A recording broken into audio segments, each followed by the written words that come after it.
Okay, here we go with part two history of William Gilkey. He's going to talk about his childhood. I was born in a little town called Macon, Macon, Macon, Mississippi. Out in the country on the farm. I went barefoot all the summer. I only had a pair of shoes in the wintertime when I went to school. I had to work in the field. I didn't get the kind of education that I wanted because I had to work in the field, you know. Down there we didn't have no home, we didn't have no car. Sometimes we had to charge for a meal, a flour and sugar at the grocery store. And when my parents gin the bill of cotton, they were going to pay our bill at the grocery store, you know. So I had a hard time. I came up with nothing. I'm like the Kansas Bridges from Kansas, Mississippi. They put out a song to say, I came from a poor family. We didn't have much, but the Lord was good to me, and I thank God for it too. Yeah. Okay. How many brothers and sisters you have? I have three brothers. I had three brothers and four sisters. That was 10 of us children, you know. And I moved when I turned 16. I moved from Mississippi to St. Louis. I started working for the for a restaurant at St. Louis, and I went in the army in 1944 in Jefferson Barracks. Can you name your parents and your siblings? Huh? Can you name your parents and your sisters and your brothers? My mother was named Peggy Gilkey. My father was named Willie Gilkey. My older brother was Willie Gilkey. My older sister was Martha Gilkey. My next older brother was David Gilkey. The next older brother was Wyatt Gilkey. And the next sister was Molly Gilkey. My next brother was Sam Gilkey. My next brother was Henry Gilkey. My sister Lorraine. And myself, William Gilkey. My younger brother, Cato Gilkey. And my baby sister was Mary B. Gilkey. We all moved from the south to St. Louis and to California. And there in St. Louis, I lost my mother, my father, and two of my brothers and one sister, two sisters in St. Louis. I lost a brother in California. And I'm the only one left out of 10 children, you know. And I thank God for it, you know.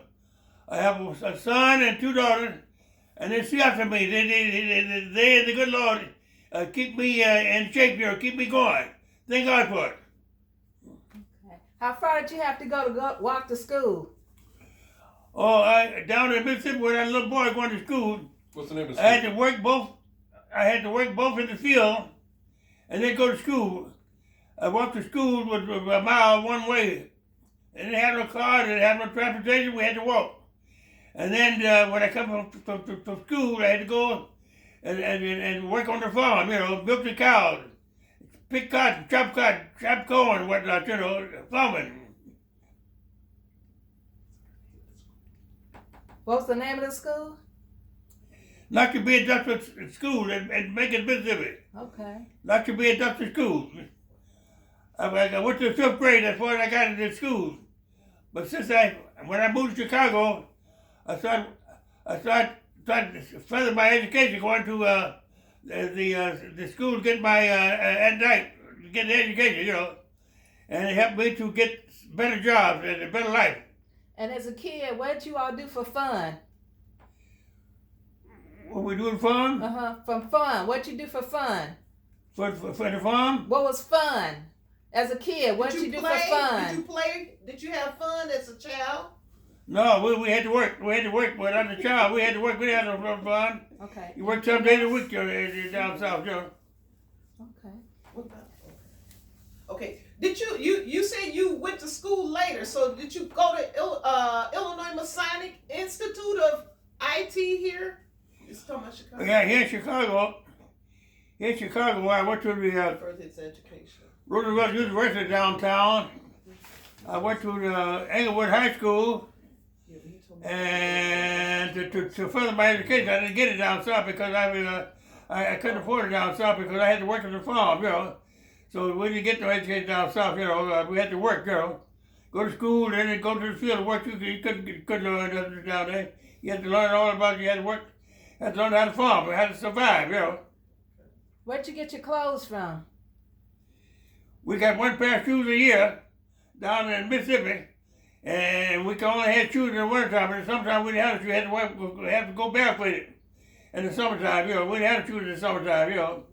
Only in the wintertime we had one pair of shoes.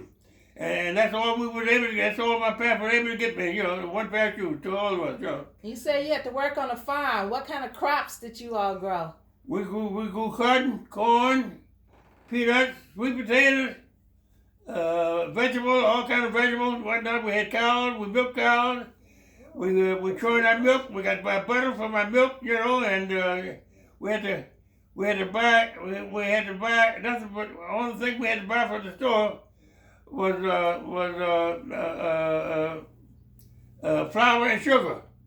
My parents grew everything else on the farm. Were your parents a part of slavery? My dad was just on this side of slavery, you know. They were teenagers during the slavery time, you know. So I don't know too much about the history of my parents, you know, because they didn't keep no record, and they didn't have time to teach us anything, you know. Only had to teach us how to farm, you know.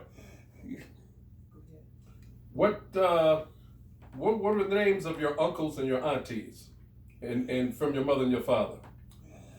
My mother had three sisters. One of my sisters was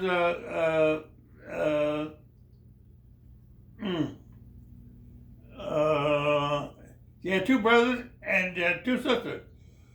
Mulbro and I can't think of it. Mulbro and Aunt Georgia and Evelina and Molly and a brother named Uncle Sam. My dad had a brother named Uncle Sam and Uncle Lark in St. Louis.